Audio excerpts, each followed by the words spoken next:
First all तो SR आपको उनके अवतरण दिवस यानी कि जन्म दिवस की एकदम हार्दिक रूप से बवाल लेवल की बधाई। आप तुम कहोगे ये कैसी बधाई है, तो हमारे यूपी में एक्चुअल में ऐसे ही बधाई दी जाती है। खैर आते हैं मेन पॉइंट पे। डंकी नाम का ड्रॉप वन रिलीज हो चुका है। हाँ, इट्स अ ड्रॉप वन। पहले पिक्चर में जिस तरह से उन्होंने जवान में प्रीव्यू नाम के शब्द को इंट्रोड्यूस करवाया था, इस बार प्रमोशन के लिए ड्रॉप वन। तुम लोग ढूंढते रह जाओ, ऐसा के साथ ऐसे ही थोड़ी ना मार्केटिंग जीनियस कहे जाते हैं। मैंने टीजर कैसा है डंकी का ये जानने के लिए कम्युनिटी पोस्ट डाला था, जिस पर कुछ लोगों का कहना है कि इट्स ऑर्डिनरी भाई, कुछ आउटस्टैंडिंग हमको नहीं देखने को मिला। और वो कमेंट्स पढ़ के मुझे एक्चुअल में ऐसा लगा कि यार हमारे यहाँ के लोगों को शायद से अब उन्हीं मासी टाइप की फर्जी पिक्चरों का इतना ज्यादा चस्का चढ़ गया है कि उन्हें एक्चुअल में कंटेंट सिनेमा की वैल्यू नहीं समझ में आती है। वो राजकुमार हिरानी है, वो बस अपनी पीस ऑफ आर्ट को दिखाते हैं और उनके टीजर्स को अगर तुम डिटेल से देखोगे तभी तुम्हें लगेगा कि हाँ ये एक आउटस्टैंडिंग चीज है, हमको थिएटर में एक एक्सपीरियंस मिलेगा। और ऐसा मैं क्यों बोल रहा हूँ, चलिए शुरू करते हैं। डंकी ड्रॉप वन की शुरुआत एक गाने के साथ होती है जो कि सोनू निगम ने गाया था, निकले थे कभी हम घर से, और जो कि कुमार रफी साहब का एक्चुअल में गाना है, बड़ी दूर से आए हैं, उसी का ये रेफरेंस यहाँ पर या फिर उसको रिक्रिएट किया है। टीजर का जो पहला शॉट था वही दिखाता है कि राजकुमार हिरानी क्यों इंडिया के सबसे बड़े डायरेक्टर में गिने जाते हैं, क्योंकि उनके पास जो पीस ऑफ आर्ट है वो किसी में भी नहीं है। एक रेगिस्तान जिसमें 6 लोग जो है सुनसान रास्ते पर चलते हुए भूखे प्यासे बदहाल जो है दिखाई देते हैं, ऊपर से एक स्नाइपर उन पर एक निशाना भी लगा रहा है मारने के लिए, मे बी वो लुटेरा वगैरह होगा उन पहाड़ियों का। एंड उसके बाद एक शॉट दिखाया जाता है जहां पर हमको एक डेड स्कल दिखाया जाता है जमीन के पास। ये दिखाता है कि राजकुमार हिरानी कितनी डिटेलिंग करते हैं अपनी पिक्चर में, कितने तगड़े तगड़े रेफरेंस देते हैं एक सीन को समझाने के लिए। जैसा कि तुमको पता ही होगा कि डंकी की कहानी ऐसी होने वाली है कि कुछ लोग जो कि यूके जाना चाहते हैं बट उन्हें इलीगल तरीका लेना पड़ेगा क्योंकि उनके जो वीजा और पासपोर्ट हैं वो बन नहीं पा रहे हैं। बड़ी प्रॉब्लम्स हैं, ये लोग बहुत ही ज्यादा परेशान हैं और उन्होंने अब डंकी नामक फ्लाइट वाला या फिर यूं कह ले एक इलीगल रास्ता चुन लिया है। और उस रास्ते में कितनी प्रॉब्लम्स होंगी वो उस स्कल का एक बहुत बड़ा रेफरेंस है। फिर उसके बाद नेक्स्ट शॉट में हमको जो है गांव के सीन्स दिखाए जाते हैं जहां पर डॉक्टर बुग्गू अपनी दादी की झूठी कसम खा लेते हैं कि मैं लंदन जाने का सोचूंगा नहीं अपनी माँ के प्रेशर में आके। एंड आफ्टर दैट उनकी दादी टपक लेती हैं। भाई कितना ही झूठ बोलेगा, क्यों, चलो छोड़ो, उन्होंने अपनी जिंदगी जी ली थी, अब उनके बारे में क्या ही बात करना। उसके नेक्स्ट शॉट में हमको जो है इस गाय के साहब का इंट्रोडक्शन करवाया जाता है जिसके कैरेक्टर का नाम होने वाला है हार्डी। एकदम से हार्ड लेवल पर डांस करते हुए एंट्री, ढेर सारे ढोल नगाड़े, बहुत सारे लोग एक साथ नाच रहे हैं और मुझे ऐसा लगता है कि ये बंदा इसलिए खुश है कि इसका शायद से वीजा लगने वाला है। अब तुम में से बहुत सारे लोग सोच रहे होगा कि उनका एक्चुअल में वीजा लग गया है इसलिए खुश हो रहे हैं, ये मुझे कैसे पता। तो बैकग्राउंड में कुछ और भी रेफरेंसेस हैं, जैसे कि आगे जो लोग नाच रहे हैं उन्होंने टी शर्ट कनाडा की पहन रखी है, पीछे यूके यूएसए के फ्लैग्स दिखाए जाते हैं, लोग अपने हाथों में लेके लहरा रहे हैं।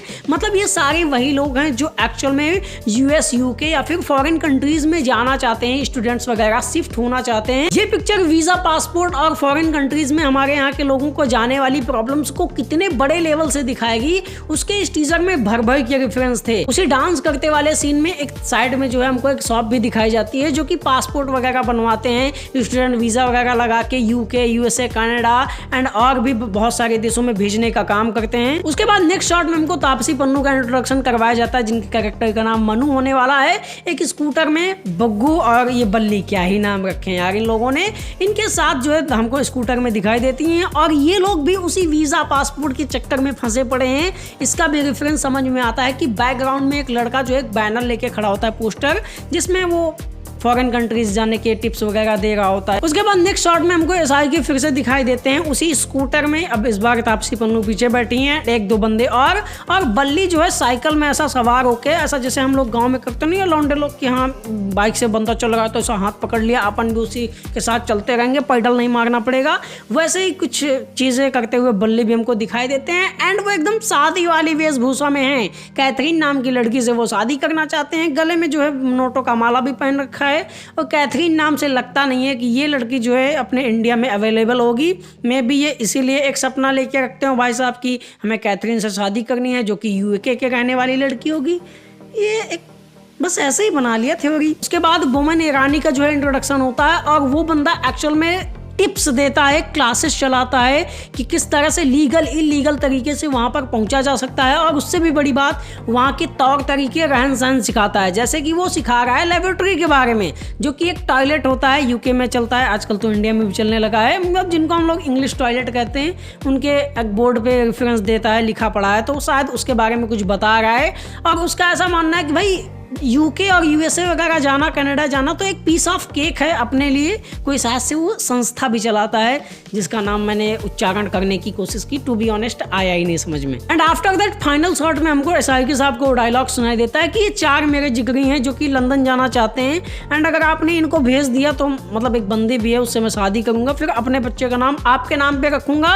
और उसके बाद वो बंदा जो अपना नाम बताता है, मुझे जिन्न स्वामी मत्तु स्वामी वैड गोपाल येड गोपाल अय्यर की याद आ गई, जो कि नाम बताते बताते पहुंचा देता है धमाल पिक्चर में। वैसा ही कुछ नाम है, बट एसआईके साहब दिल वाले हैं तो फिर से कहते हैं कि भाई तू लिख के दे दे, मैं स्टिल नाम तुम्हारा ही रखूंगा, तुम टेंशन मत लियो। एंड उसके बाद फाइनल शॉट में हमको उनकी पूरी टीम दिखाई देती है, जिसके अंदर विकी कौशल भी हमको सम्मिलित हुए दिखाई दे रहे हैं। और ये चारों ने अपने हाथों में, 5 लोगों ने फाइल्स पकड़ रखी हैं। ये वही वीजा पासपोर्ट वाली फाइल्स हैं कि इन्हें यूके या यूएस जहां भी जाना है। एंड इन सभी में से तापसी पन्नू बहुत ज्यादा हमको डिस्परेट दिखाई देती है कि वो एक्चुअली बहुत तेजी से जो है लंदन जाना चाहती है। क्यों? क्योंकि उन्होंने जो लास्ट में जैकेट पहन रखी होती है, उसके अंदर एक होलोग्राम दिखाई देता है, मतलब ऊपर उसमें भी वो यूके का ही फ्लैग बना होता है। खैर इस चीज़ों के अलावा हमारे पास जो इसका फर्स्ट लुक पोस्टर दिखाया गया था, उसमें बताया गया था कि एसआईके साहब इस मूवी के अंदर एक सोल्जर का कैरेक्टर प्ले करने वाले हैं, जिन्होंने प्रॉमिस किया है किसी से, तो इसीलिए उन्हें कनाडा जाना है, एक्चुअल में सॉरी लंदन जाना है। तो वो प्रॉमिस किससे है? क्या वो तापसी पन्नू से प्रॉमिस करके रखे हैं?